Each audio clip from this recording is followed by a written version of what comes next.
अंग्रेजों वाला हाय हाय। क्या मज़ा आ रहा है, रोज कुछ न कुछ सूझ जाता है और मैं आ जाती हूँ रिकॉर्डिंग करने, कुछ रखने के लिए भी अपने पास कि ये हो जाए कि प्री रिकॉर्डेड रखा रहे, किसी वजह से न रिकॉर्ड कर पाए तो ये सब काम आएंगे। आज बात करती हूँ 4-7 साल पहले की, 6-7 साल पहले की, जब मैं आई थी यहाँ। तब से मेरी ये यात्रा सीखती ही जा रही है, लेकिन सीखने में भी आपको ये देखना पड़ेगा कि आप किन लोगों के बीच में हैं, क्या सीख रहे हैं। एटमॉस्फेयर का असर पड़ता है। पहले मैं बहुत बात काट दिया करती थी, रवीश की या किसी की भी, या फेसबुक पे भी, नहीं ऐसे नहीं, उलझ जाती थी। लेकिन वहाँ के एटमॉस्फेयर में जो सीखा और घर में जो सीखा, फिर टीवी हटवा दिया न्यूज़ ना सुनकर, और ओटीटी प्लेटफॉर्म में कुछ प्रोग्राम ऐसे देखते गए, वो रोज जो है मेरे अंदर के मानव को बनाते गए, स्वभाव बनता गया। और अब ना उतना क्रोध आता है और ना ये लगता है कि भिड़ो किसी से। सबसे बड़ा उदाहरण ये है कि आपकी संवेदनाएं उभरनी चाहिए। आपकी संवेदनाएं उभर रही हैं तो सोचिए कि आप रिफॉर्म के पद पे हैं। और आप अगर अपने बात पे अड़े हुए हो, नहीं मुझे तो कुछ सीखना ही नहीं है, कोई लॉजिक सुनना ही नहीं है, मेरे लॉजिक तुम सुनो, तो ये भी एक गलत है और एक बीच का रास्ता होता है। तो कभी कभी ये भी सोचते हैं कि मुस्लिम होंगे, उनकी जमात अलग होगी, उनकी कॉलोनीज अलग होती होंगी, वो लोग जब मिलते हैं तो एक ही समुदाय के लोग या एक ही संप्रदाय के। हमारे यहाँ भी मैक्सिमम इस एरिया में हिंदू लोग हैं, उन्हीं के बीच उठ बैठ रही हूँ, तो मिलना त्योहार ये सब असर डालता है। लेकिन जब अगर हम कुछ अलग देखते हैं, वो स्वभाव बना जाता है। जैसे पिछले साल का जो कष्ट है, कष्ट मानिए चाहे ना मानिए, जब आप स्टेप इन करते हैं किसी के दूसरे के शूज में, तो वो आपको बदलता चला जाता है। जैसे पिछले साल कोरोना ने बदला, बहुत बदला। पूरे साल भर हम लोगों ने बर्तन मांजे, दोनों टाइम झाड़ू पोछा, चिड़ करके खाना बनाते हुए, ये सब करते हुए कि कमर दुख रही है, लेट जा रहे हैं, नहीं खाना खाएंगे, बाहर से मंगा लेंगे। लेकिन वो बदल गया। और वो यही नहीं बदला कि हम लोगों ने काम करना सीख लिया, ये बदल गए कि दूसरों का समझा कि बाप रे, एक घर में 2 टाइम बर्तन धोने में और सिर्फ अपना अपना काम करने में। मेरा ये हाल हो रहा है, सौरभ का ये हाल हो रहा है, वॉशिंग मशीन में तुम कपड़े लगाओ, तुम ये कर लो, तुम डस्टिंग कर लो, चलो भाई अपनी अपनी प्लेट धो। बदलते चले गए लोग, बदलते चले गए। तो ये जो छोटी मोटी फेसबुक पे लड़ाइयाँ होती हैं, अपना पक्ष रखने की, अपना धर्म रखने की, अपनी आस्था रखने की, रखो। लेकिन मेरे लिए शायद दूसरों के लिए बेईमानी ना होगा, लेकिन मैं सच में अंदर तक बदल चुकी हूँ।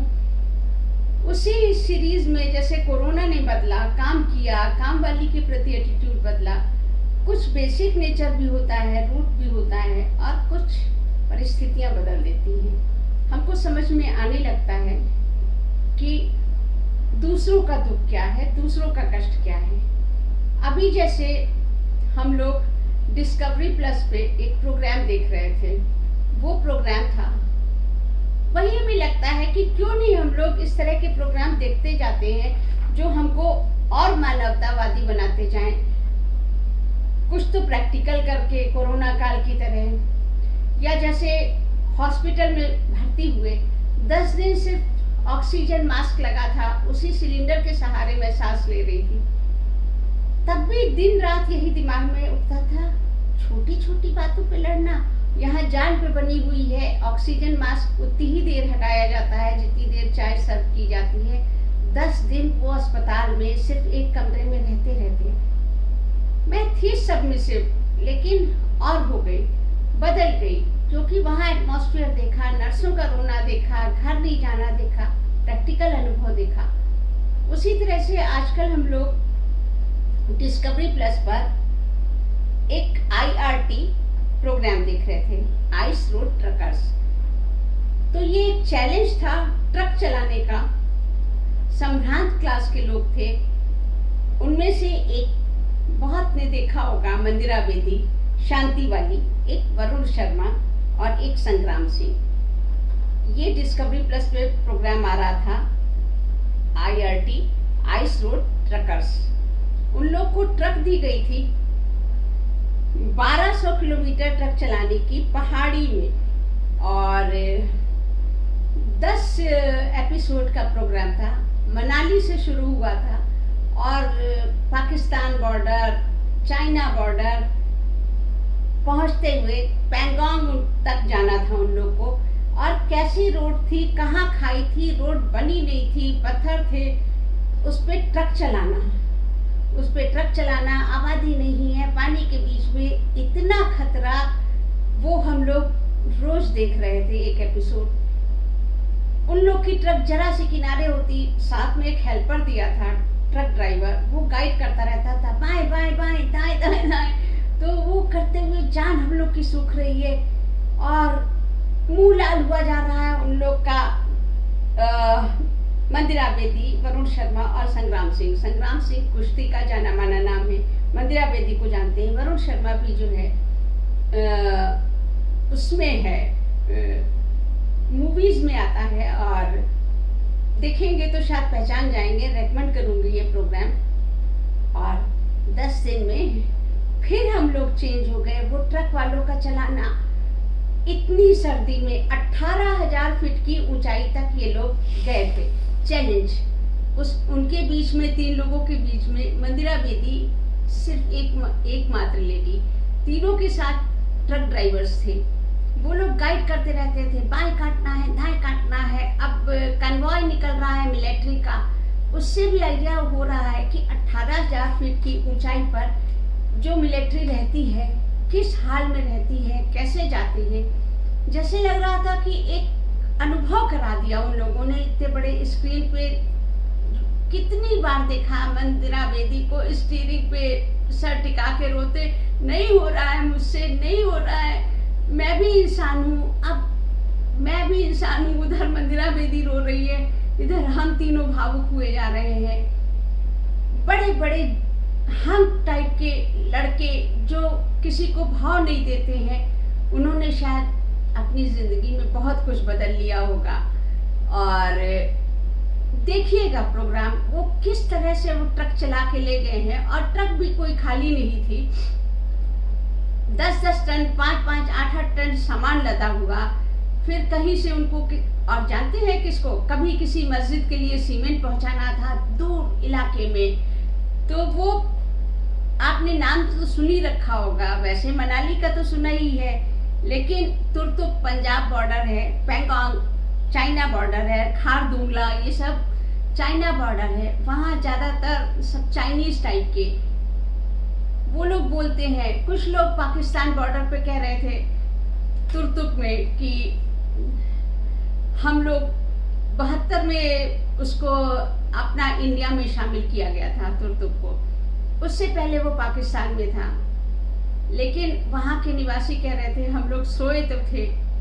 किसी से मिलिए तो उस एहसास को जी जाता है आदमी कि रात में पाकिस्तान में सोए थे, सुबह उठे पता चला हम लोग इंडिया में हैं। किसी के फादर छूट गए हैं, किसी एक के 42 साल बाद अपने 2 बेटों से मिलने आए थे, बूढ़े हो चुके थे, जर्जर 90 साल से ऊपर के, और वो रो रहे थे, हम लोग रो रहे थे। लग रहा था ये उन खबरों से अलग, अखबार से प्रैक्टिकल हम लोग देख रहे हैं कि क्या हो रहा है। वो लड़के रो रहे थे 6-6 फीटे, जो कुश्ती में हैं, वो कुछ हैं बच्चों के बीच में गले लगाते हुए, मस्जिद बनने के लिए सीमेंट पहुंचाते हुए। क्या सोचते हैं कि वो संग्राम सिंह, वरुण शर्मा, मंदिरा बेदी बदल नहीं गए होंगे अंदर तक। 10 दिन की ड्राइविंग ने, ट्रक चलाने ने, मौत से जूझ के उन लोगों को बदल दिया उन लोगों को, लड़ते भिड़ते और कितना रोया है उन लोगों ने कि गई जान घर से, तब घर की याद आई कि क्यों हम लोगों ने ये चैलेंज लिया। लेकिन जिस समय ये प्रोग्राम खत्म हुआ, आखिरी देख चुकी हूँ, भरे मन से आप लोग को भी बता रही हूँ कि अच्छे प्रोग्राम देखिए, स्वभाव बदलिए, स्टेप इन करिए। क्या धरा है कि हाँ हिंदू धर्म फलाना ढिकाना, सतही बातों पे हम लोग लड़ते रहते हैं। आप एक्चुअल जीवन में उतर के तो देखिए, किसी दलित को गले लगा के तो देखिए, सब उतर जाएगा दिमाग से। जब आप, इसीलिए लोग कहते हैं कि टूरिज्म से बड़ा शिक्षक कोई नहीं है। कोई अखबार, कोई न्यूज़ चैनल, कोई वो चीज़ आपको बता ही नहीं सकता जब आप प्रैक्टिकल जाएंगे। बहुत घूमते हैं हम लोग, केरल से लेके कन्याकुमारी, सब जगह घूम घाम के। अब हम लोग का प्रोग्राम भी है कि नॉर्थ ईस्ट जाएंगे, वहाँ के लोगों से देखेंगे, मिलेंगे, फिर कोई समाचार, कोई फेसबुक की बहस रश्मि को, सौरभ को, स्वाति को नहीं बदल सकती। उन लोग की सोच ही मानवीय हो चुकी है। अगर वो ऊपर से कोई लोग हम ही भर भी देते हैं, हाँ, लेकिन अंदर से नहीं बदले हैं, तो वही जैसे मैंने पोस्ट डाली थी कुछ दिन पूर्व कि अगर आप, तब आप सच्चे हिंदू या मुस्लिम हो ही नहीं, आप एक कुत्ते की जिंदगी जी रहे हो जिसको छू करके एक दूसरे के खिलाफ भड़का दिया गया। सच में भड़का दिया गया है। लेकिन अगर आप घूम रहे हैं, आप उन लोगों से गले मिल रहे हैं, आप मस्जिद के लिए 10 टन सीमेंट लाद के ले जा रहे हैं, आप किसी मॉनेस्ट्री में जो है बुद्धा की मूर्ति पहुंचा रहे हैं, चाहे बोली आ रही हो ना आ रही हो, ये रियल लाइफ है। आप अंदर तक चेंज हो चुके हो। आप आके कुश्ती में लग जाओगे संग्राम सिंह, मंदिरा बेदी, पर क्या ये सतही बातें उन लोग को चेंज कर पाएंगी? अंदर तक चेंज हो चुके होंगे। मेरी भाई भाभी ने देखा, कश्मीर की बाढ़ में फंस गए थे, कमरे कमरे तक पानी, किस तरह से उन लोग को बचा के खुले में पहुंचाया गया। एक एक बिस्किट के लिए तरसते, एक दूसरे का हाथ पकड़े हुए कि जाएंगे तो सब साथ जाएंगे, रोना नहाना नहीं। तो अब इधर हम लोग परेशान हैं, किस तरह से क्या वो भाई और भाभी ये इंसिडेंट जिंदगी भर भूल पाएंगे? हो गए हैं मानवीय। उन लोग को ये सब चीजें लगती ही नहीं है कि हाँ क्या हो रहा है। कोई बाथरूम जाना चाह रहा है, पानी नहीं पी रहा है कि जाना पड़ेगा यहाँ खुले में, किसी हेलीकॉप्टर को देख रहे हैं। मौत को जीना जिसको कहते हैं कि मौत को हरा के आ गए, मौत को देख लिया। तो बस यही हाल था। मेरी भी यही रिक्वेस्ट है, दिनों दिन लोगों के बीच मिलिए, टूरिज्म का प्रोग्राम बनाइए, घूमिए, भले ही एक्सपेंसिव हो। आपको मालूम हो जाएगा कि टीवी समाचारों में, अखबारों में या किसी को सुनने में और खुद मिलने में कितना अंतर होता है। आपके मानवीय गुण उभरते आते हैं, बहुत सतही नहीं रह जाते। और यही जिंदगी है, यही जिंदगी है। तो वो प्रोग्राम भी हमने आपको फिर से बता दिया कि वो लोग पैंगोंग तक गए थे, लेह लद्दाख, मनाली से शुरू करके, और तुर्तुक पंजाबी वो है, अरे सॉरी पाकिस्तानी बॉर्डर है, खारदुंगला पास, रोहतांग पास, चांगला पास। तो एक तो ब्यूटी तो है ही है, लेकिन जान पे खेल के जाना वहाँ पे, तो ये भी एक था। और देखिएगा और स्वभाव बदलिएगा। कुछ नहीं धरा है इन छोटी छोटी बातों में। और मुझे खुशी लगती है कि जहाँ आज से 4-5 साल पहले फेसबुक भी हिंदू मुस्लिम में बटा हुआ था, अब कोई कहानी पढ़ती है, किसी ग्रुप में सब लोग गलत का विरोध करने आ जाते हैं, अंदर तक आत्मा तृप्त हो जाती है कि देखो ये आए, उस मुस्लिम ने जय सिया राम बोला। लेकिन अगर कोई ये प्रश्न उठाता है कि कितने लोग मंदिर जाते, अरे क्यों मंदिर जाएं भाई? तुम किसी से क्यों आशा करते हो कि हम मस्जिद जाएं, मंदिर जाएं? इंसान बन जाओ ना। इस तरह के क्वेश्चन आप बदलो ना, अंदर से बदलो। हम लोग बदल गए हैं, 60 से ऊपर मैं हो गई हूँ, और स्वाति सौरभ हैं, अब तक बदल चुके हैं। तो ये तो थी मेरी बातें जो कल क्या 2-4 दिन पहले प्रोग्राम देख के उठी थी। और ये प्रोग्राम क्या आज के लिए था, हमेशा के लिए दिमाग में अंकित हो गया है। ये तो थोड़ा बोझिल बातें हो गई, बोझिल क्या हो गई, लेकिन अच्छा ही लगा होगा। और एक कविता लिखी थी, शुरुआत करती हूँ, आपको 2-3 रचनाएं भी सुनाऊंगी ही। कि माँ मैं एक स्त्री, अभागी या सौभाग्या नहीं मालूम। माँ मैं एक स्त्री, अभागी या सौभाग्या नहीं मालूम, पर माँ मैं अभिमन्यु तेरी कोख की। तेरी हर खुशी, तेरे हर गम, तेरी हर सिसकी, तेरी हर घुटन की गवाह। माँ को संबोधित कर रही है, तेरी हर सिसकी, तेरी हर घुटन की गवाह। पेट में ही सीख चुकी सहना और खुश रहना। पेट में ही सीख चुकी सहना और खुश रहना।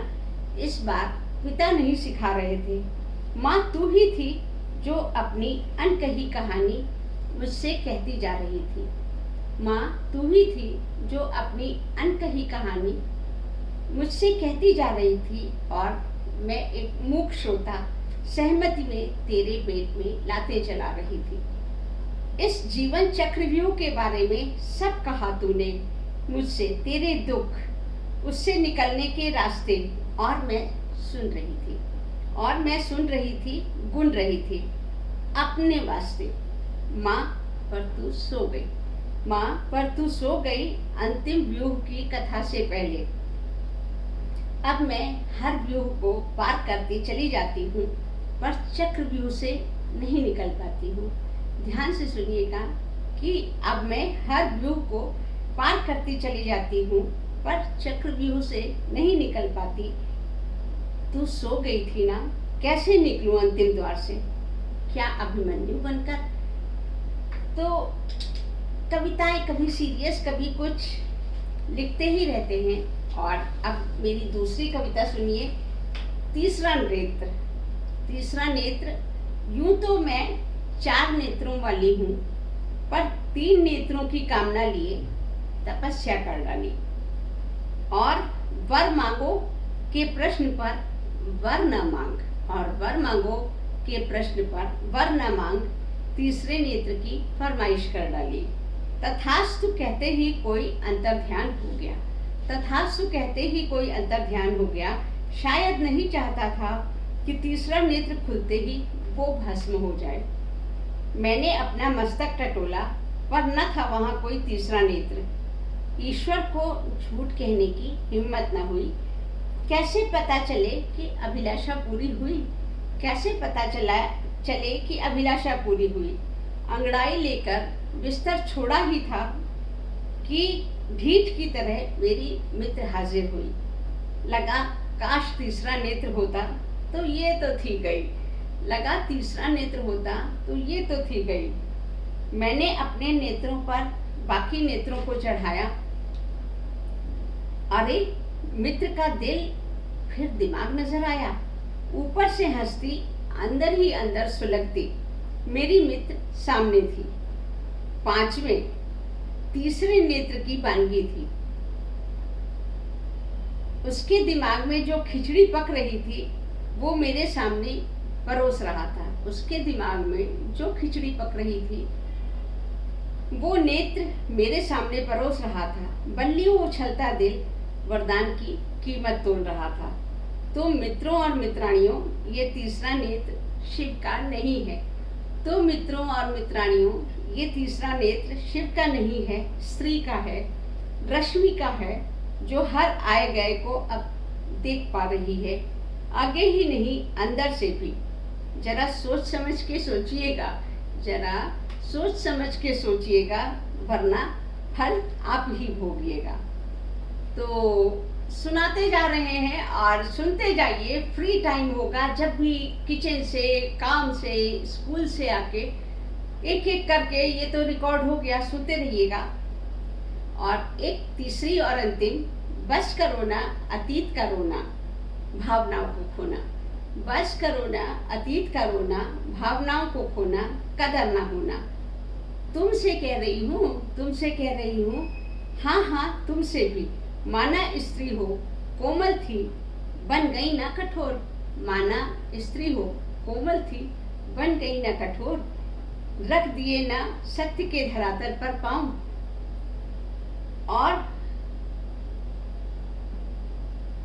और तुम माना कि देखा माँ को पिता के लिए खाना परोसते, और तुम माना कि माँ को देखा पिता के लिए खाना परोसते, कपड़े तहाते धोते सुखाते, पर नतीजा पिता का बिगड़ना माँ का रोना। अब उबर भी जाओ इन दृश्यों से, नयन पटल खोलो, सामने जो नई दुनिया है उसी के हो लो। थोड़ी हंसी कुछ पलों को ही बहुत समझना, बंद करो पुरानों का रोना। जो नहीं हो सकता हासिल नए में डूब जाओ, और आगामी पीढ़ी को एक नई सच्चाई सौंप जाओ। तो अतीत के रोने पे कविता तो मेरे अब चुटकियों का खेल हो चुका है, और लिखती रहूँगी, प्रतिक्रिया मिलती रहेगी। मुझे मालूम है आप सब मुझे प्यार करते हैं, और यूं ही करते रहिएगा। मिलती भी रहूँगी। दूसरा साल शुरू हो चुका है मेरे YouTube का, तो नमस्ते। बस